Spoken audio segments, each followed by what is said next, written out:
Global military naval ലോകത്ത് നിന്ന് ഇതാ കാനഡയുടെ ചരിത്രം തിരുത്തിക്കുറിച്ച ഒരു വമ്പൻ ബ്രേക്കിംഗ് ന്യൂസ് പുറത്തുവരുന്നു. കഴിഞ്ഞ കുറെ മാസങ്ങളായിട്ട് ലോകത്തെ വൻകിട കപ്പൽ നിർമ്മാണ കമ്പനികൾ തമ്മിൽ നടന്ന കടുത്ത ബിഡിംഗ് വാറിന് ഒടുവിൽ ഫൈനൽ ക്ലൈമാക്സ് ആയിരിക്കുകയാണ്. കാനഡയുടെ ചരിത്രത്തിലെ ഏറ്റവും വലിയ ഡിഫൻസ് പർച്ചേസിന് ഇപ്പോൾ ഒഫീഷ്യലായിട്ട് വഴി തുറന്നിരിക്കുന്നു. ജർമ്മൻ കമ്പനിയായ ടിസൻക്രബ് മെറൈൻ സിസ്റ്റംസ് TKMS ആണ് ദക്ഷിണ കൊറിയയുടെ ഹൻവാ ഓഷ്യനെ അവസാന നിമിഷം വെട്ടിച്ച് ഈ വമ്പൻ കരാർ സ്വന്തമാക്കിയിരിക്കുന്നത്. കാനഡയുടെ പുതിയ പ്രൈം മിനിസ്റ്റർ മാർക്ക് കാർണിയാണ് ഹാലിഫാക്സിലെ മിലിറ്ററി ബേസിൽ വെച്ച് ഈ ഒരു ചരിത്ര പ്രഖ്യാപനം നടത്തിയത്. ഏകദേശം 12 അത്യാധുനിക സബ്മറൈൻസ് ആണ് കാനഡ വാങ്ങാൻ പോകുന്നത്. ലോങ് ടേം മെയിൻ്റനൻസ് അടക്കം കൂട്ടിയാൽ $100 ബില്യൺ കനേഡിയൻ ഡോളറിലധികം, ഏകദേശം $73 ബില്യൺ മൂല്യം വരുന്ന ഈ വമ്പൻ അണ്ടർ വാട്ടർ ഡീലിന്റെ പിന്നിലെ രഹസ്യങ്ങൾ എന്തൊക്കെയാണ് നോക്കാം. റോയൽ കനേഡിയൻ നേവിയുടെ പഴയതും പലവിധ സാങ്കേതിക തകരാറുകൾ നേരിടുന്നതുമായ 4 വിക്ടോറിയ ക്ലാസ് സബ്മറൈൻസ് മാറ്റാൻ വേണ്ടിയാണ് Canadian petrol submarine project CPSP ആരംഭിച്ചത്. നിലവിൽ ആ 4 കപ്പലുകളിൽ ഒരെണ്ണം മാത്രമാണ് കാനഡയ്ക്ക് പൂർണ്ണമായിട്ട് പ്രവർത്തിപ്പിക്കാൻ കഴിയുന്നത്. ഇതിനായിട്ട് ഫൈനൽ റൗണ്ടിൽ ഏറ്റുമുട്ടിയത് 2 വമ്പന്മാരായിരുന്നു, ജർമ്മനിയുടെ TKMSഉം ദക്ഷിണ കൊറിയയുടെ ഹൻവാ ഓഷ്യനും. കൊറിയക്കാർ അവരുടെ പക്കലുള്ള ലോകോത്തര KS-3 സബ്മറൈൻ പ്ലാറ്റ്ഫോം ആണ് ഓഫർ ചെയ്തത്. സാങ്കേതിക വിദ്യ കൈമാറ്റം അടക്കം വലിയ വാഗ്ദാനങ്ങൾ കൊറിയൻ ഭാഗത്ത് നിന്ന് ഉണ്ടായി. പ്രധാനമന്ത്രി മാർക്ക് കാർണി തന്നെ ഇതൊരു കടുത്ത മത്സരമായിരുന്നു എന്ന് സമ്മതിച്ചു. എന്നാൽ ഒടുവിൽ കാനഡ തിരിഞ്ഞത് യൂറോപ്പ് സഖ്യത്തിലേക്കാണ്. നേറ്റോ പങ്കാളികളായ ജർമ്മനിയും നോർവേയും സംയുക്തമായിട്ട് വികസിപ്പിക്കുന്ന ടൈപ്പ് 212 CD എന്ന അത്യാധുനിക സ്റ്റെൽത്ത് സബ്മറൈൻ പ്ലാറ്റ്ഫോം ആണ് കാനഡ തിരഞ്ഞെടുത്തത്. ഇനി എന്തുകൊണ്ടാണ് ജർമ്മനി ഈ ഒരു കടുത്ത മത്സരത്തിൽ വിജയിച്ചത്? അതിന്റെ പ്രധാന കാരണം 2 കാര്യങ്ങളാണ്. ഒന്ന്, നേറ്റോ ഇന്റർഓപ്പറബിലിറ്റി. അതായത് ജർമ്മനിയും നോർവേയും ഓൾറെഡി ഇതേ ടൈപ്പ് 212 CD സബ്മറൈൻസ് ആണ് തങ്ങളുടെ നേവിക്ക് വേണ്ടി ഓർഡർ ചെയ്തിട്ടുള്ളത്. അതുകൊണ്ട് ഈ 3 രാജ്യങ്ങൾക്കും ഒരേ ട്രെയിനിങ്, ഒരേ സ്പെയർ പാർട്സ്, ഒരേ സാങ്കേതിക വിദ്യ എന്നിവ പങ്കുവയ്ക്കാം.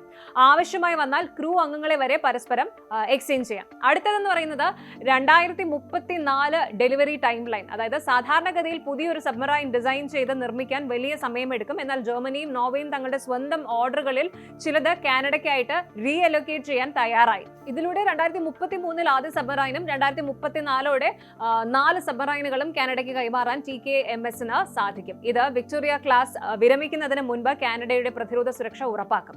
ഇനി ഈ സബ്മറൈനിന്റെ പ്രത്യേകതകളൊന്ന് നോക്കാം.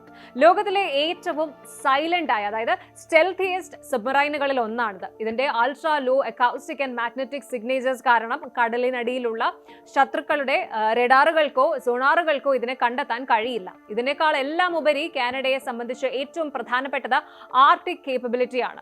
കാനഡയ്ക്ക് ലോകത്തിലെ ഏറ്റവും നീളമേറിയ തീരദേശമുണ്ട്. അത് അറ്റ്ലാന്റിക്, പസഫിക്, ആർട്ടിക് ഈ 3 സമുദ്രങ്ങളായിട്ട് വ്യാപിച്ചു കിടക്കുന്നു.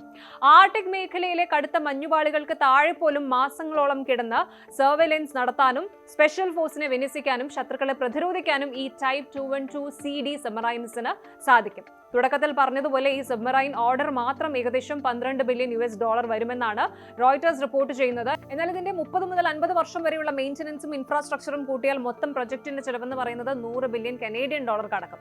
പക്ഷേ കാനഡയ്ക്ക് ഇതൊരു നഷ്ടക്കച്ചവടമല്ല. TKMS നൽകിയ ഔദ്യോഗിക കണക്കുകൾ പ്രകാരം ഈ പ്രൊജക്ട് കാനഡയുടെ ആഭ്യന്തര വിപണിയിൽ $167 ബില്യൺ സാമ്പത്തിക ചലനങ്ങളും 6,50,000 തസ്തികകളിലെ തൊഴിലവസരങ്ങളും സൃഷ്ടിക്കും. കാനഡയുടെ ഡിഫൻസ് ഇൻഡസ്ട്രിയിൽ ശക്തമാക്കാനും യൂറോപ്യൻ സപ്ലൈ ചെയിനുകളിലേക്ക് കനേഡിയൻ കമ്പനികൾക്ക് വഴി തുറക്കാനും ഇത് സഹായിക്കുമെന്ന് പ്രധാനമന്ത്രി മാർക്ക് കാർണി വ്യക്തമാക്കി. 2027 അവസാനത്തോടെ ഇതിന്റെ അന്തിമ കരാറുകളിൽ ഇരു രാജ്യങ്ങളും ഒപ്പുവയ്ക്കും. അപ്പോൾ ഒരു കാര്യം ഉറപ്പാണ്, ആർട്ടിക് സമുദ്രത്തിലെ മഞ്ഞുപാളികൾ ഉരുകുന്നതിനനുസരിച്ച് അവിടുത്തെ കടൽ മാർഗങ്ങൾ പിടിച്ചെടുക്കാൻ റഷ്യയും ചൈനയും കടുത്ത മത്സരത്തിലാണ്.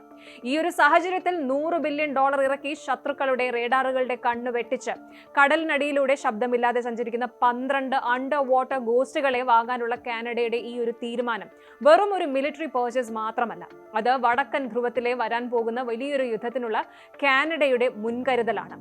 ആർട്ടിക് മേഖലയിൽ റഷ്യയുടെയും ചൈനയുടെയും സ്വാധീനം കൂടുന്ന സാഹചര്യത്തിൽ കാനഡ തങ്ങളുടെ പ്രതിരോധ രംഗത്ത് നടത്തുന്ന ഈ ഒരു വമ്പൻ കുതിച്ചുചാട്ടം ജിയോ പൊളിറ്റിക്സിൽ ഒരു വലിയ ഗെയിം ചേഞ്ചർ തന്നെയാണ്. കൂടുതൽ വാർത്തകൾക്ക് News 18 Keralam YouTube channel subscribe ചെയ്യുക.